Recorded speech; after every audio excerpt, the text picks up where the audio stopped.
Hey guys, welcome to another episode of Discovering Our Journey. I'm your host MC. And I'm JC. There we go. We're a little squished in, but today we are happy to be here with an amazing guest, an amazing person who has been my table leader. She's been such a great leadership. She's been great in leadership. She is a pastor. She's a mother. She's a friend. She's an auntie. I mean, she's an amazing woman, powerful. Entrepreneur, right? On top of That's right. everything else. Betty. Hi, thank you guys for having me. Absolutely. Welcome. Yes. So tell us about yourself. I take care of my grandchildren, Okay. along with being a representative for National Day of Prayer here in Chula Vista. That's awesome. That's Yeah. true. That's true. So kind Prayer. of get together with the other pastors here in Chula Vista. So it's pretty fun. Awesome. Awesome. No, that's very necessary. Do you usually host this like online in the media? How do you get people to come to your national prayer? Usually it's online, word of mouth. So Mhm. yeah, we have meetings every week for national. So part of the United States. So it's pretty cool. Okay. Yeah. Okay. And you You've been said doing it's how once a long? week?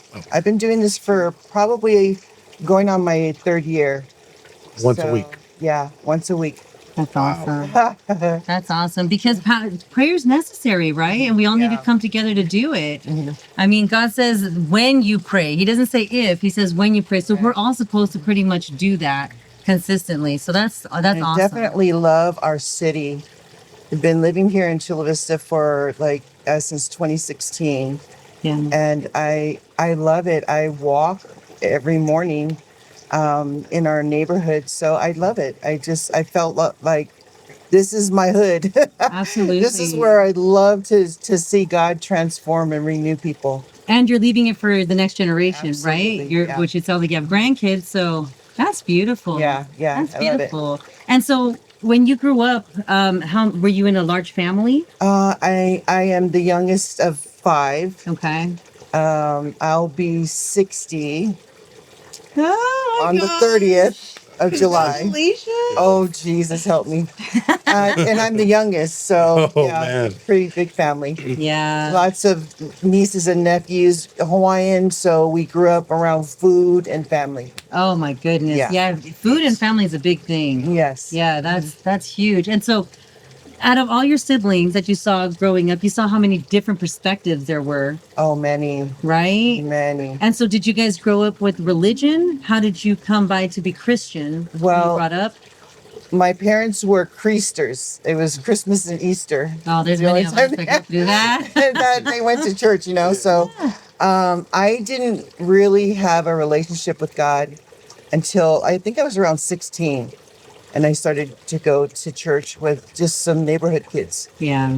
And that was like a journey. It was a beautiful journey. It was an experience with God, a one-on-one experience with Him. But of course, you grow up, you make choices, you walk away, and then came back later in life. Absolutely. So yeah.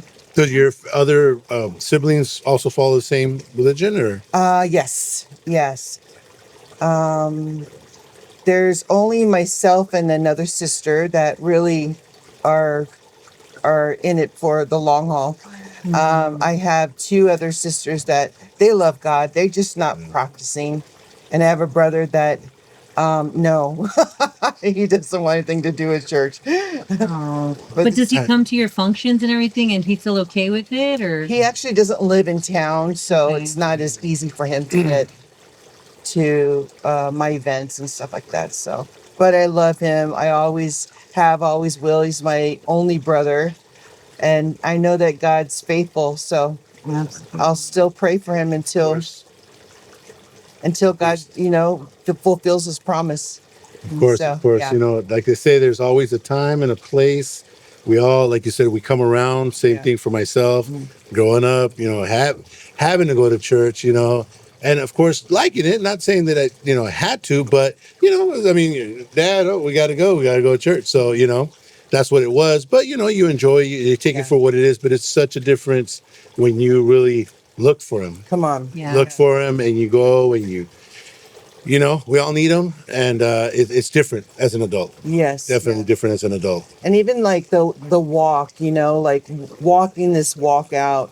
I've been serving God for 30 almost 35 years. So for quite a while I've been on this journey, and what I've found is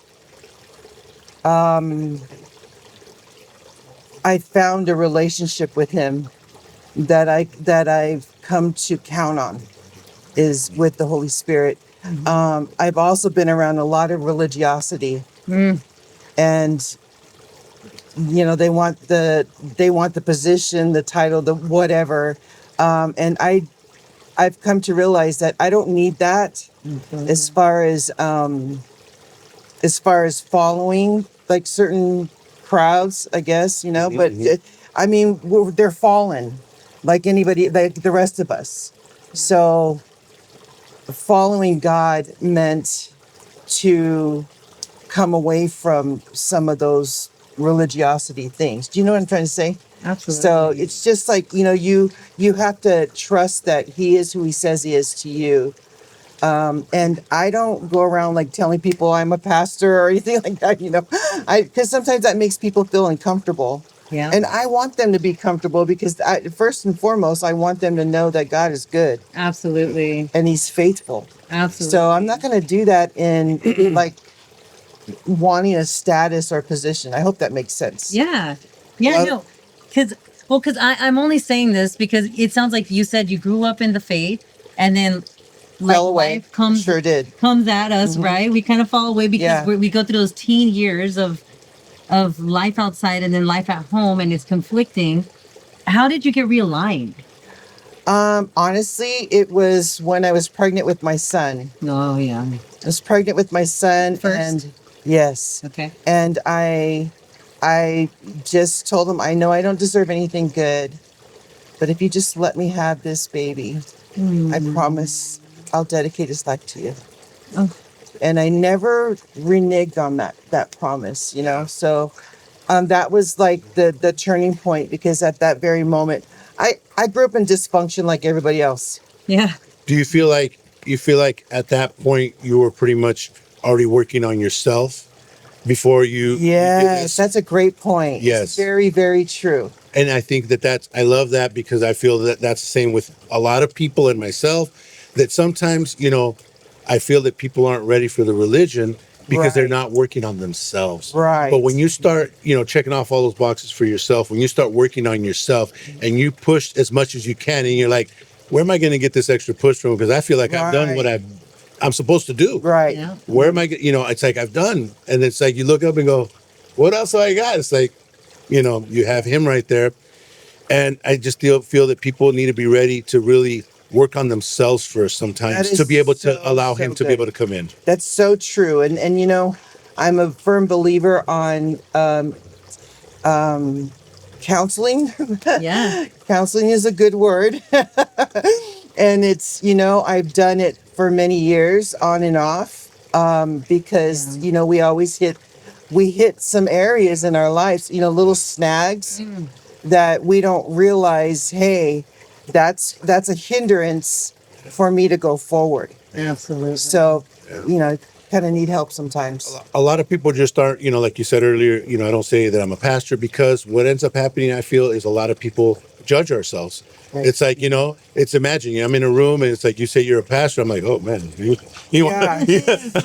hold on a second here. It's like, you know, it's like watch my words and, you know, what I say. And when people sometimes, especially I feel like youth that are brought into the religion and then later on are then, you know, they have that inside of them. You know, we all have it inside. Right. So it's like we kind of feel like we're not ready.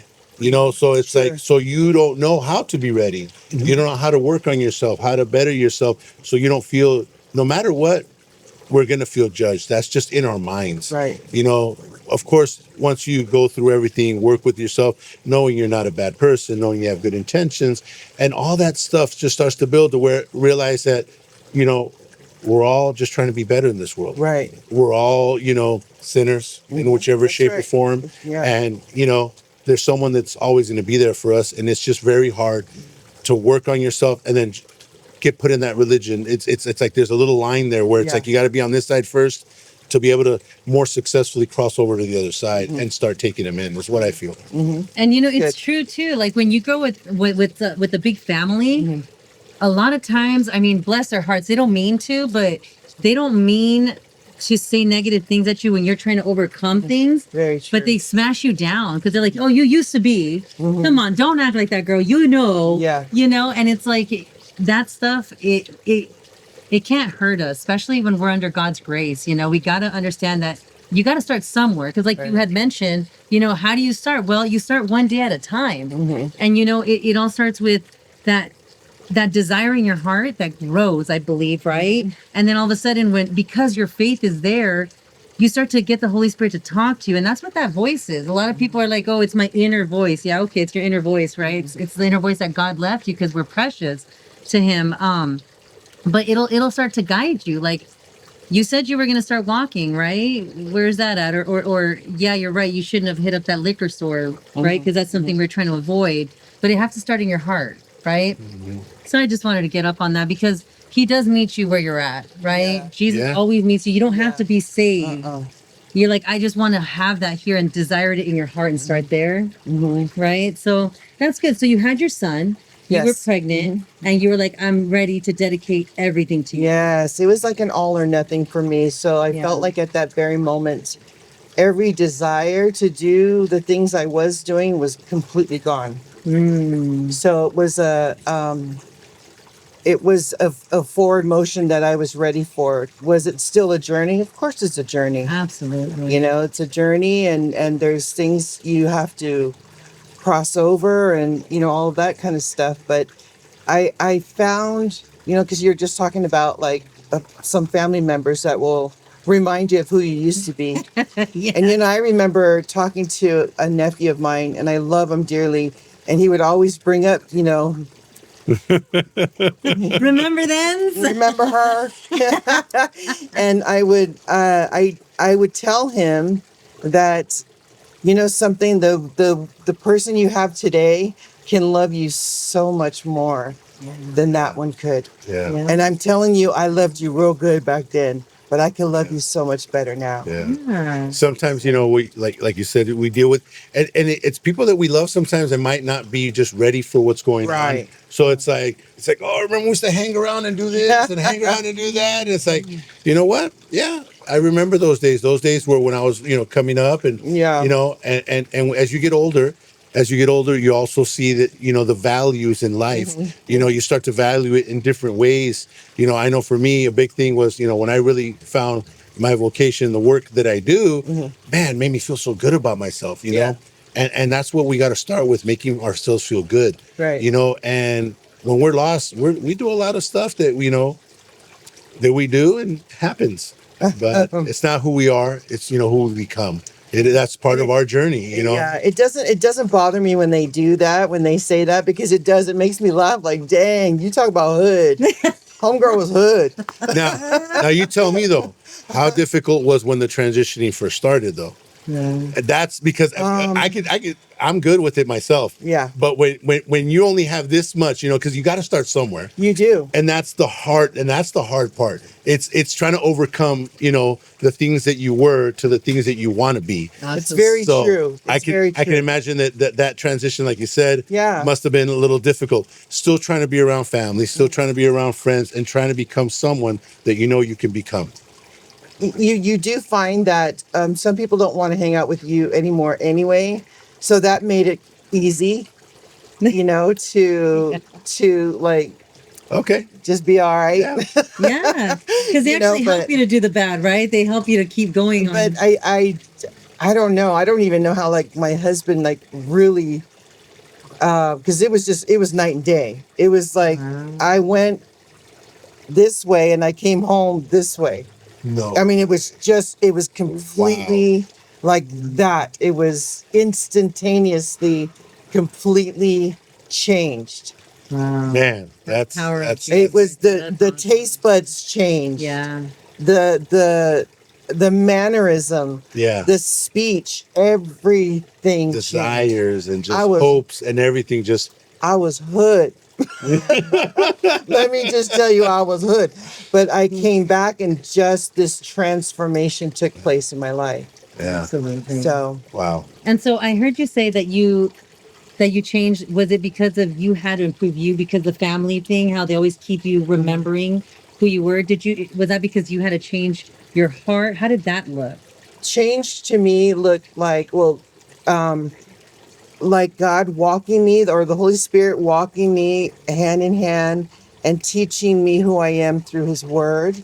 That was a big change. And that was a big hardest part was to forgive myself The forgiveness part. That's huge. of all that I've done. How long do you think you were working on that process of forgiving yourself before you got to that step? Before that day, how long were you working on that? 9 months. The whole time I was pregnant with my son. Wow. So that was a big change right there. Then also, Big. so as soon as you were pregnant, that was another change. So you feel like you weren't really working with yourself as much until that moment. You're like, I need to do something better. Yeah. I only got 9 months. Yeah, but you know what it was? It was a hunger. There was this hunger that I had to know him better. So when you got pregnant, before that, you felt the change was needed. Yes, I knew I needed a change in my life. I needed to just change the way I was living. Got it. Was it all negative, like the way you were thinking? Was it negative? No, Like it was- the people it was was- just It was bad drinking. karma It was running amok. okay. It was my lifestyle that I was entertaining. And you So- had changed maybe your mindset, but the lifestyle was the same, or you think the mindset was also The lifestyle brought me to a place where I knew I needed change. Yeah. I knew I couldn't do this anymore. it's almost like when you eat that thing you're not supposed to eat, and then Right. later you're like, I'm just not Just feeling ate it that today. Yeah, exactly. I'm just kidding. So you felt consistently like empty, or how was the feeling? The Hard to feeling feel? was wanting to change the trajectory Mm-hmm. of my life. I wanted my life to change. You just wanted more positive Yeah. in it. You wanted okay. Yes. That's Okay. that's more definitely- purpose. Yes. Wow. Okay, and so you changed, and then did you become radical? Because you know how sometimes we do, we take God and we're just like, we become very religious with it. Did you go through that part? I don't think so. No. I don't think I was religious about it. I just wanted more of him. So it was my own pursuit. So it wasn't me even going to church yet. It was 9 months of reading Psalms, reading it again until I received it. Gotcha. So I didn't have church yet. Yeah. I had relationship. I A had lot the of people Holy Spirit. spend a lot of time looking. I mean, 9 months is for me. It sounds like a short period of time, but you were just ready. I mean, you Yes, were yeah. like I said, you were looking until that moment, and it's awesome. That's awesome. It is because I know when I got pregnant, I think that's when I realized it for me. I was living a very empty lifestyle because I was having fun, right? I was having a lot of fun, but at the same time, it was very like it hurt getting up. Man, the hangovers, and then Sure. trying to make up some friends, and drama, and I can't talk to you because she doesn't like you, and so there's a lot of negativity. But then when I got pregnant, I almost felt like I was free in a sense, mentally. I was like, I need a change. I need to be a better version of Right. myself. Is that something So that happened with you, or was that Absolutely. okay? Absolutely. Was just ready for something different in my life. Yeah, Had experiences with God and it was ready to go back. right. Was ready to go So back. this just opened up. How old were you when you stopped kind of going to church? And Probably so when I was 16, I had this encounter with God and it was an audible voice that I heard. I asked the Lord to help my brother because he was laid off from his job and I was 16 years old. And so I'm asking God, please, my brother needs your help. He's got a family, he's got 4 kids and on and on. And so I remember hearing the audible voice of God tell me, I will bless him through you. Wow, that's cool. And I do this because that's how it sounded. Like Yeah. it was all around me. That's awesome. And I just remember, I never forgot that, you know. Did you tell your brother, or what I did did, you but do with he that? didn't, well, I was scared. Right, right. So I- 16 years old. It's Yeah, like, you so hear an I audible got voice. up and I ran to the kitchen and told my mom, and she was like, go back on your knees, you know. You know. Cute. Oh, Yeah. But I will never forget that. And so, you know, being pregnant with my own child, I just felt like I just need a change. I cannot Yeah. continue living the same way I was. Wow. You know, I just felt like there was no purpose. yes. That's So- awesome. That's awesome. Yeah. And so when you did finally grab onto God, right? Yes. And you understood the immense love that he had for you, Right.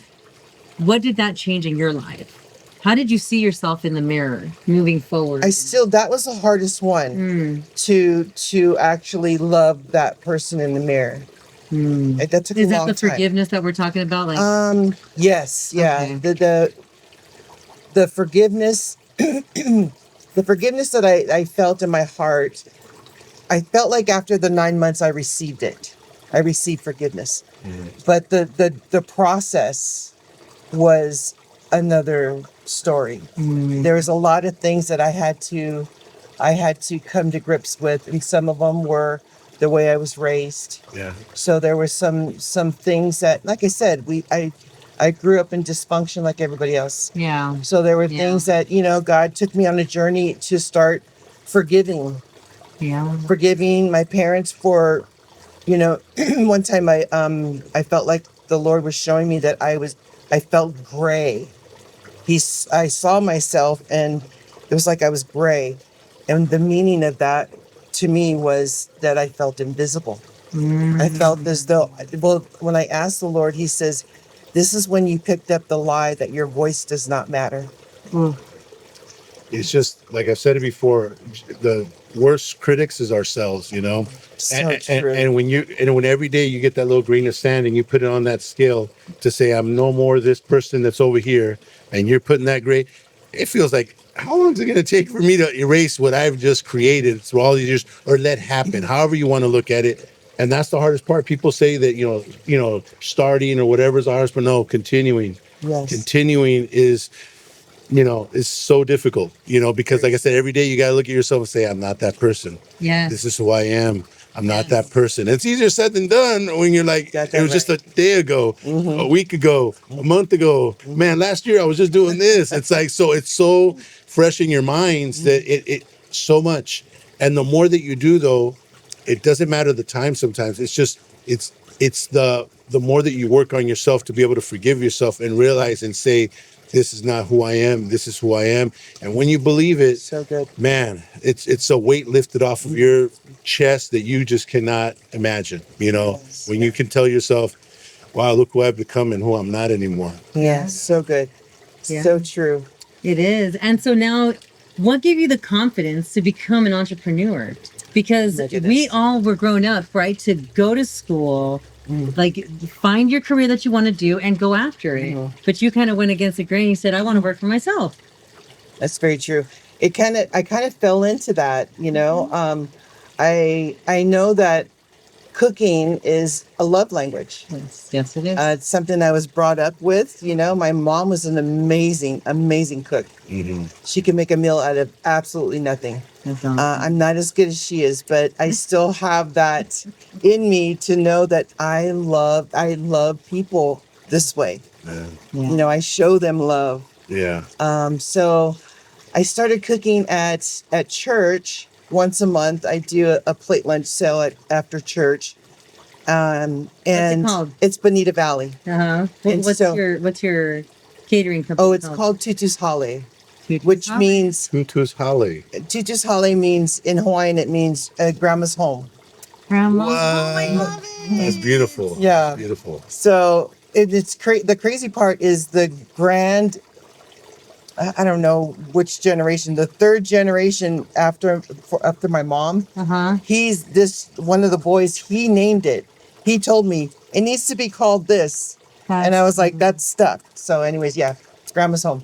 That's beautiful. But that's where we all met. We all would meet around the kitchen. So, anyways, so cooking just became natural. It's natural to do. Started. I've been doing it for maybe over a year now. Cooking once a month there, and then just God's opening doors.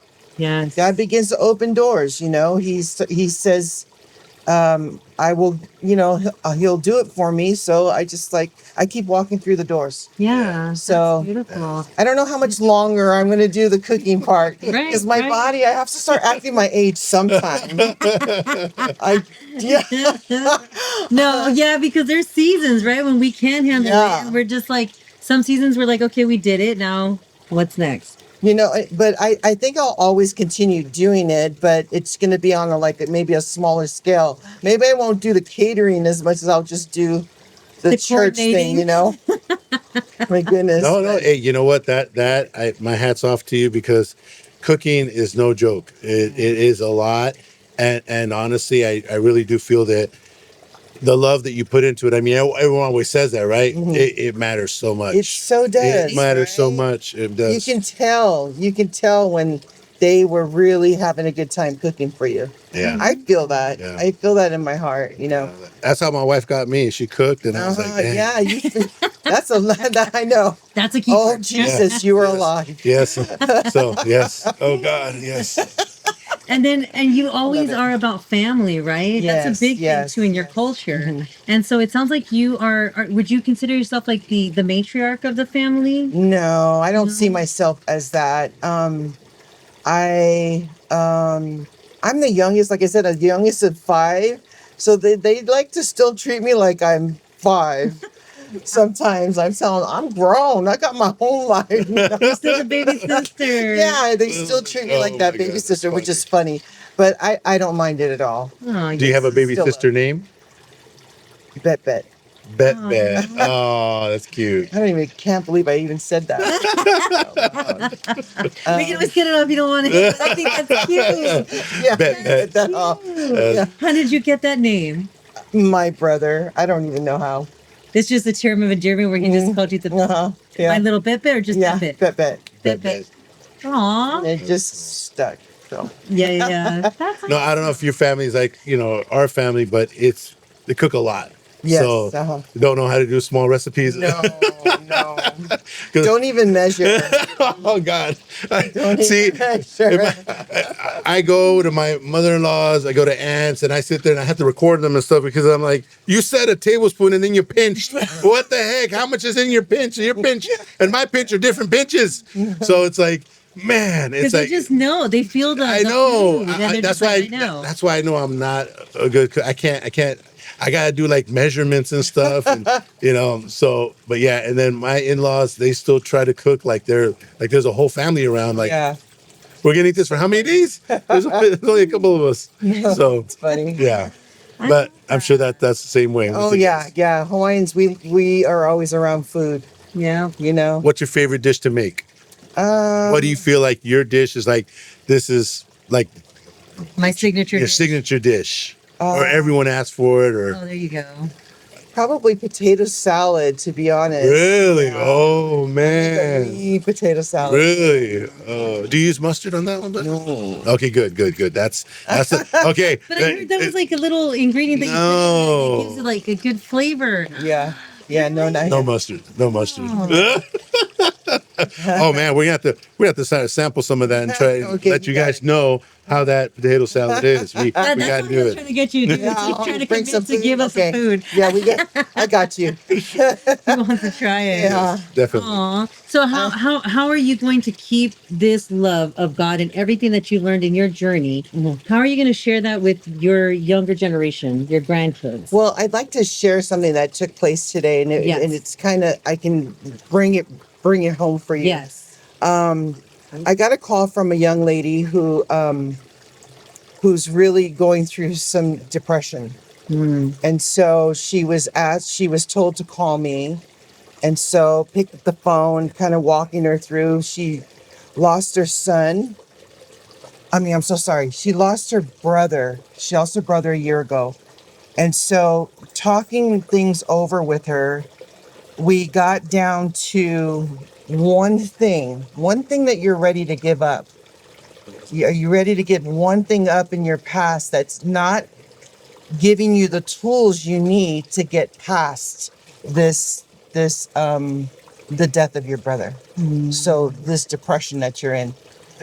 It ended up that she told me about her upbringing and some really bad upbringing that she encountered with her father for many, many years. And so today got to walk her through one memory that she was ready to forgive him. Just one memory that she was ready to forgive him. Walked her through some healing in prayer while I'm in Ninja Factory with my grandchildren. Was able to walk her through healing. And after we were done, because I told her, I says, you need to sow him into forgiveness. You need to release him into that forgiveness. Yeah. You need to ask God to go back into that memory and take the emotional part out of it so that now it becomes just part of your testimony. Yeah. So after we were done talking, she's like, I feel so much lighter. So we never know. So I thank God for freedom in my life. Yes. I thank him that he loves us more than we will ever be able to imagine. Right. But when we're healthy and whole, we're able to talk to someone off the ledge. Yeah. Yes. She was on a ledge. Yes. And so I say all this is because that's what it means to, as far as I'm concerned, to walk in our destiny. Yeah. I know that God's always going to be in the mix of who I am because I'm his. But I can always be his hand extended to somebody else who doesn't know how to get off the floor right now. Oh my goodness, yes. So, all of this encompasses how I choose my journey with the Father. Yes, absolutely. It's one of those things that, a lot of people don't understand, of this forgiveness. They think that it's for the other person that doesn't deserve the forgiveness, but in reality, it's for yourself. Absolutely. And it's easier said than done. I know a lot of people have a lot of anger, a lot of frustration. I mean, there's a lot of people that have gone through stuff, and this forgiveness is for oneself. I can tell you from experience. Yes. So, Yeah, because we were talking about that just this last week about forgiveness, right? How a lot of times it is death, right? When you walk away from God, right, you're pretty much disconnecting from the source, from the main source. And so when you're talking life into people with positivity, telling them, to look at the value in things, you're really bringing them back to life. And it's so needed that we see that, because you're right, forgiveness is huge, and it's not for yourself. It's not for them, but for yourself. and when you're dealing with a parent or someone especially, you feel like it's you and the parent. Yeah. Right? So you feel like, where else am I going to go? But when you put God into the equation where he's here, it's a bigger power than either of you. Yeah. So I think that's where it opens up to where, because you're also putting a lot on that person that you're supposed to take care of you. That person is That's supposed to watch so you. good. So that Yes. person is supposed to take care of you, protect you and everything. And they might not know how, because it's not always going to be a malicious thing, but it might not be a knowledge thing, experience where the parents just wasn't ready, so you feel like, man, but you let me down, this and that. But you know what? There's someone bigger than both of us. Right. And when you open that up to be able to step back and go, oh, it's just an eye opening where you feel like he's got me though, and he's going to get you too. Yes, that's so good. It's so true. Because I asked her to close her eyes and pray with me. And then I asked her in this one memory, I said, just ask the Holy Spirit, where was he? When whatever, action was going on, ask him where he was. And so she tells me, he says he was right there with me. Oh, And so I said, there we go. Ooh. Okay, we have a connection, right? Yeah. So she knows that she wasn't alone. But it hurts my heart when I see people live in and want to stay in bondage instead of hold on to freedom. So, no, yeah. Yeah. That's So good. So if you have one thing to tell someone out there that is dealing with something, has something, doesn't know how to look, doesn't know what to do with what they have, what would you say to that person? I would tell you to find someone you trust, find someone that you see their life is showing signs that you would like your life to look like, and trust someone to talk to. We have to talk to somebody. We have to share hard things. So I pray that you do find someone, that just the God appointed person that will take you by the hand and walk you through and help you through that hard place. Yeah. And as we get older, right, we have to create those communities for ourselves. And so churches, small groups, anything that has that healthy, and then yeah, seeing the fruit of their life is a huge thing, because you don't want to take information from someone that has bad fruit, right? That's exactly right. If you want wholeness, go to somebody that exemplify wholeness. Absolutely. You know. Absolutely. That's Not huge. social media, please. Please no. Yes, not social media. Someone that's really doing something with their lives. Yes, a real person. Real person. Right? Yeah. So thank you so much for joining us today. Thank you so much, Betty, for being with us and sharing with us a little bit of your journey, how you pretty much grew up, and how you found God in your own path. And how it's always needed, right? We're always we're needed to be together to help others, because that's what it is, right? Jesus loves us, and he commands us to love each other. Yes. And so praying, loving, encouraging, be that friend. That's just always what we talk about, right? Yep. There's no growth. Without pain. I'm your host, MC. And I'm JC. Aloha, and I'm Betty. And don't ever forget that greater is he that lives in you than he that's of this world.